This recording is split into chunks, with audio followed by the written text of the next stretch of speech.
So I've owned the Audioengine A2 Plus speakers for a little over 6 months now, and I thought that was plenty of time to let you know my thoughts on them. But then I realised that I'm not a technical audio buff, and whilst I love some good audio, I don't really know much about the tech behind speakers. So with that being said, I decided to give you the pros and cons of these speakers from just your average user, me.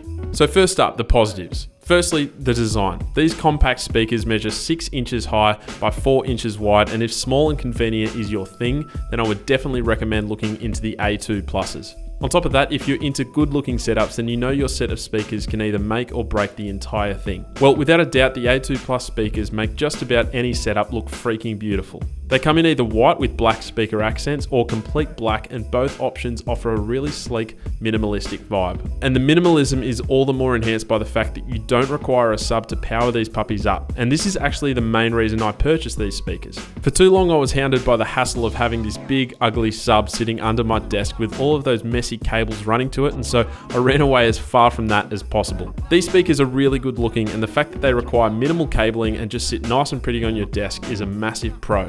On top of that, setting these up, whilst at first seems daunting, is actually a breeze. All you do is thread the tips of each wire through these copper fittings, screw them down, and you're done. On top of the great design, Audioengine have gone all out, particularly with the packaging, providing buyers with these great speaker bags that for the most part you probably won't need to use, but the fact that they've been included is a super nice touch. So on the other hand, there are 2 small quirks that are worth considering if you're looking to purchase these speakers. The first is that the volume control has been annoyingly placed on the rear side of the speaker, which makes adjusting the volume a pretty big hassle. To compensate for this, you'll probably end up just setting the volume to a pretty loud level, and then you'll just use the controls on your computer or smartphone devices, but it would have been nice to have this control somewhere on the front for more convenience. In saying that, that would have taken away from the minimalistic vibe of the design, so it's hard to get really upset at this one.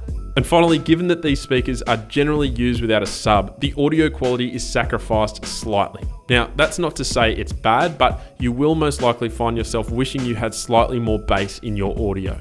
Again, I have to emphasize that this is a small observation rather than a deal breaker for these speakers, but just keep that in mind. To give you a better picture, here's a small sample of these speakers, but keep in mind that this is recorded from my Zoom H4n at a slight distance and in a room that doesn't have the best acoustics.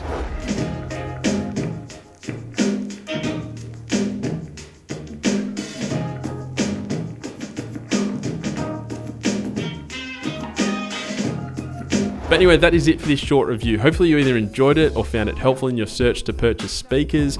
Let me know if you like this sort of short review style in the comments below, but thanks heaps for watching, and I'll catch you later.